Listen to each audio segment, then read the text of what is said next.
Today's New York Giants Now episode by Chat Sports is presented by 8 Sleep. Go to 8sleep.com/Chat Sports and get $200 off plus free shipping. Invest in the rest that you deserve. We'll tell you more about 8 Sleep around the corner, but let's dive into it as we have a perfect mock draft for the New York Giants on tap for today's video. This is a what would Marshall Green do mock draft if he was the general manager for the New York Football Giants. We've done so many mock drafts trying to project what the Giants would do, reacting to what other analysts say the Giants are going to do.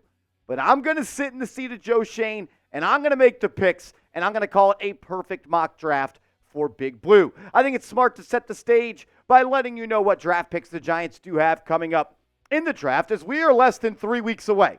We are officially less than 3 weeks away from NFL Draft Day 1 being here. Giants own the 6th pick in round 1. They got pick 47 in round 2, and then pick 70 in round 3. You have 3 top 70 picks. The Giants need to hit on those. You also got an early pick in round 4 at 107, pick 141 in round 5, and your last pick of the draft comes at spot 183 in round 6. The players that I'm going to be looking to draft for this team are going to be the best player available. That's how I believe you draft, but I also think that positional need, also positional value factors into the equation you're trying to come to a result of when you are trying to select a player. I believe quarterback, wide receiver, cornerback, defensive line, and offensive line are the biggest needs right now for the New York Giants. We'll get into the mock draft around a second, but first, I want to get the word out about New York Giants Now by Chat Sports. I'm asking everybody watching today's video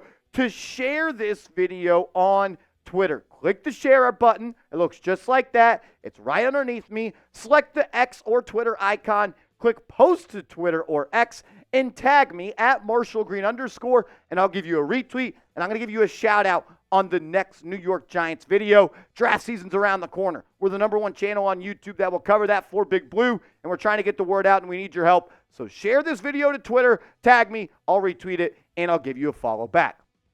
Alrighty, mock draft underway. We did use the Pro Football Focus simulator for this, trying to keep it as realistic as possible. And I think I got started off on the right foot where Caleb Williams goes #1 to the Chicago Bears, and Jaden Daniels, the Heisman winner, goes #2 to the Washington Commanders. Draft, it feels like, really is going to start at #3, whether the Patriots trade down or just select a quarterback. And in this simulation, they stuck and they picked Drake May, QB out of North Carolina. So then you're supposed to have the Arizona Cardinals on the clock, but actually, J.J. McCarthy, he went, just not to the Cardinals. He went to the Minnesota Vikings.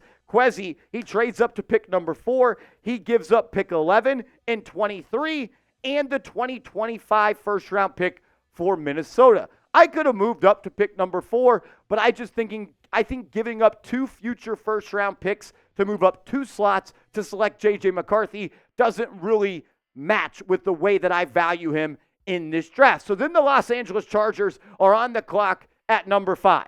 And if you're looking at this board right now, you're saying, well, there's still one guy, maybe 2 guys left on the board that could be a Hall of Famer. And that's why I am picking up the phone.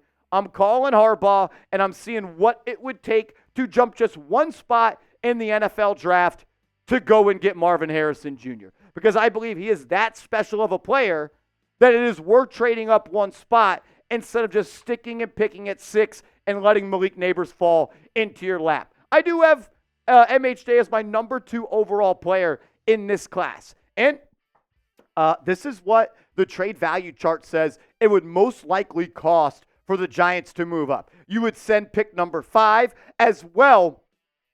You would send pick #6 and pick #70 to LA. And then the Chargers would send you pick 5 and pick 105. So you move up 1 spot in the first round, and then you move down 35 slots, pretty much a round in round 3. The reason that I like this deal is because you're not losing any picks. You're moving up a spot, and then you're moving down later in the draft, and I want to keep as many picks as the Giants have right now to select quality players to improve this team. I'll ask you, though, would you make this trade to move up to go select MHJ Maserati Marv at pick #5, or do you stick and pick and just select the best player available then? Type T for trade, type P for pass. Would you make the move to go up 1 spot? Let me know. For me, I'm making this move every single day of the week. The fact that I don't lose a pick, the net picks is even, and I have the opportunity to draft a potential Hall of Famer in Marvin Harrison Jr.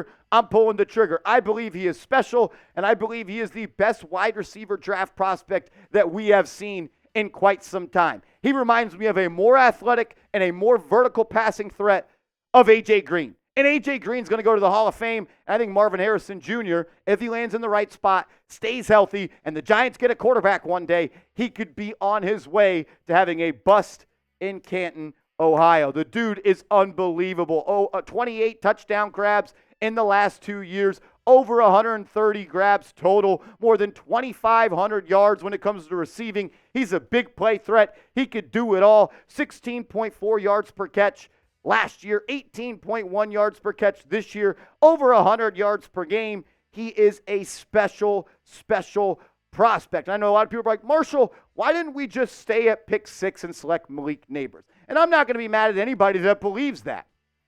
And look, if it happens like that, I'll be okay with it. So I think Malik Neighbors is going to be special as well. But I believe MHJ is going to be a generational prospect. A lot of people are like, Marshall, he is so much better, he being Neighbors, at yards after the catch. Well, yards after the catch per reception for MHJ were 6.4 and 6.6 for Malik Neighbors. Also, if we define explosive play as 15-plus yards over the last 2 years, Marvin Harrison Jr. has 68 chunk plays created. That's 47% of the time. And Malik Neighbors has 66. Also, this comes from my guy on Twitter. Says, even underlying numbers reflect Harrison Jr.'s ability to create explosive plays. He recorded an explosive reception on 8% of his routes in his college career, a number that ranks in the 98th percentile. He's just as explosive as Malik Neighbors. He's just 6'4". MHJ could be a top 10 receiver in the National Football League after his rookie season. That's how special of a player I believe he can be. Will it be a little bit tougher with a guy like Daniel Jones? Maybe, but I believe you're setting the table for 2025 when you could have a quarterback show up and eat a 5-star meal. Getting a guy like Marvin Harrison Jr. and not having to sacrifice any number of picks, I think makes a lot of sense. We'll get to more picks coming up in my perfect mock draft, but I got to tell you about our proud sponsor, 8Sleep. Go to 8sleep.com/chatsports and save $200 off and get free shipping. 8Sleep's Pod 3 cover slips right over your mattress, bringing heating and cooling tech that keeps you comfortable and sleeping deeper for a better, more restful night. The pod cover will improve your sleep by automatically adjusting your bed's temperature based on your individual needs. The cover can be added to any bed like a fitted sheet and allows you and your partner to cool or warm your side of the bed as low as 55 degrees and up to 110 degrees. In addition to keeping you at a perfect temperature all night long, the pod also tracks your sleep and health metrics. On average, pod users see their sleep quality improve by 32% after just a month on the pod. Go to 8sleep.com/chatsports and get $200 off plus free shipping on the pod cover by 8Sleep.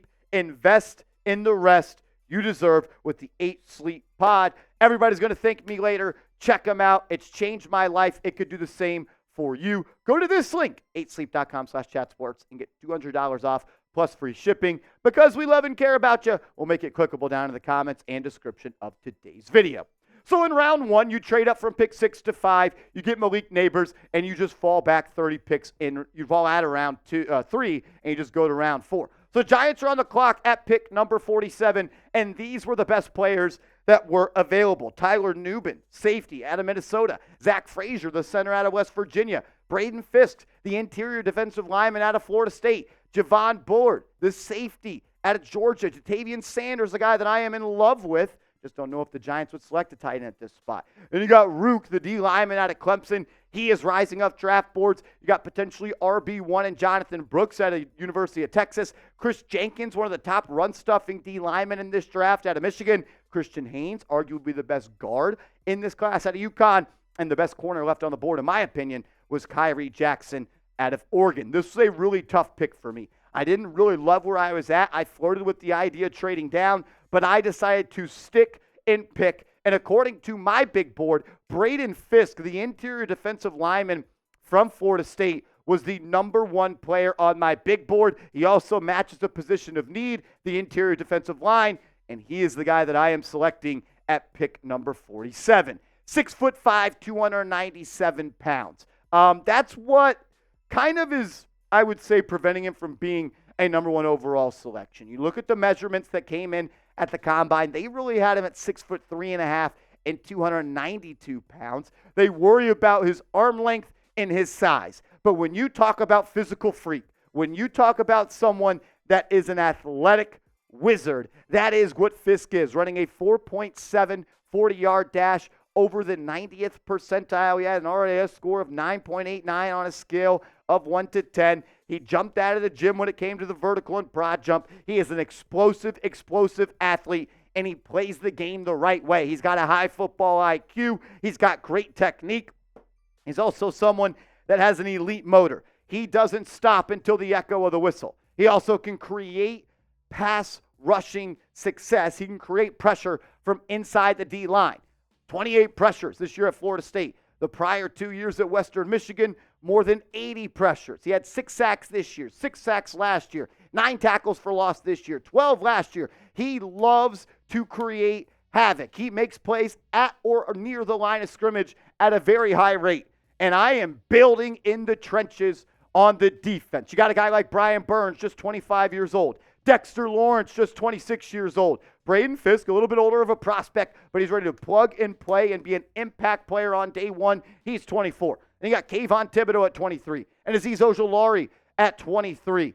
This would be one of the best up-and-coming, one of the best D-lines in the league, but also some with the best potential and the most firepower. So I'm going Braden Fisk, interior defensive lineman, at pick number 47 in round 2. The Giants watch about 50 picks go by until they are back on the clock at number 105. And I'm looking at this team, and I still think needs could be the offensive line, maybe another offensive playmaker. You're looking at defensive back, safety, and corner. And the best player on my board was Dadrion Taylor-Demerson, the playmaking safety out of Texas Tech. Shout out to the Red Raiders. DTD, he is a special player. Kind of reminds me a little bit of Jalen Petrie in the sense that all he does is make plays. I think he's a little bit better in coverage than Petrie. Same kind of profile when it comes to size, but the guy is everywhere. He plays with great instincts. He can line up in the box. He can line up in the slot. He could play kind of on the line of scrimmage and create some pressure as well. And I think in a defense led by Shane Bowen that is going to run a lot of dime and nickel, ran more dime than 30 other teams in the National Football League last year, a guy like DTD could make a lot of sense because he could put so many hats on and affect the game in so many ways. And defensive playmakers, that's what I want on this team. Guys that make plays on the defensive end, he does that at a very, very high clip. Since you traded up in round 1, you did trade down in round 3, but you're back on the clock after pick 105, and you're on the clock at pick 107. And this was the spot I knew the Giants needed, at least the way this draft has unfolded, to go and address the cornerback position. And I may be reaching a little bit on this pick, but I love the tape. I love the upside. I love the physical traits. And I believe in the player of Cam Hart, outside corner out of Notre Dame. 6'2", 202 pounds. He's strong. He may have not tested all that well at the NFL Combine, but I love just the experience and really the upside that he has. He is a true outside corner. He's got the prototypical size, prototypical length, needs to be a little bit smoother with his hip movement and out of his pedal and attacking the ball, but I believe that can come, and I believe if he's coached up right by this Giants DB staff, he could be a guy that maybe we look back in 3 years and be like, he was maybe one of the steals of the draft. You look at how he weighed in and such at the Combine. They've got him at 6'3", 202 pounds. He had a vertical jump of 39.5 and a broad jump of plus. It is a massive broad jump, graded out as a 9.45. The 40 was a little bit disappointing at 4.5, not slow by any means, but some people thought he would test a little bit better. His 10-yard split, not the best, neither as his 20-yard split, and the shuttle was a little disappointing, especially the 3-cone. But the play speed, when you put on the tape, I think matches up to the NFL level, and this is a traits pick for me. 6'3", 200 pounds, explosive athlete when it comes to vertical and broad jump. I think his playing speed is shown in a better way than his testing speed. I think with the right coaching and with the right teaching, this guy could potentially be an outside starting corner in this league. You're back on the clock at pick 141, and you still have some major needs. I think offensive line is still a need at this point. I think a guy maybe at the running back position could be a need. And the Giants got lucky in this one. Or I guess I got lucky because one of my top backs, Braelon Allen, was still on the clock at pick 141. And he is the player that I am going to be selecting running back out of Wisconsin. Dude is built like a brick shithouse. 6'2", 250 pounds. The dude runs hard. If you try to bring him down with an arm tackle, you're going to be unsuccessful. I wonder if the top end speed is going to be great enough for him to be someone that is a home run hitter, but we talk about in between the tackles, getting those hard yards, a duo of him and Singletary, I think could be really good. And I think that he's also going to get better in this league as he gets older. 6.8 yards per carry, 5.4 yards per carry, 5.4 yards per carry, 35 touchdowns in his career, 6'2", 250 pounds, brings some of back that strength and downhill running to this offense. I think it makes a lot of sense. So you're back on the clock at pick number 183, and I believe this is the last one in this mock draft. It is, and I went in the trenches on the offensive line. I cannot believe that he was still on the board here. Zack Center, interior offensive lineman out of Michigan, and I can't believe that he is somehow falling in this draft process. I know we had the bad injury to close the season, but when you just watch him play, you feel his impact.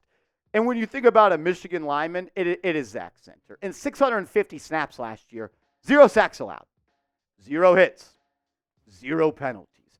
He is going to be someone that maybe needs a year to completely get over that injury.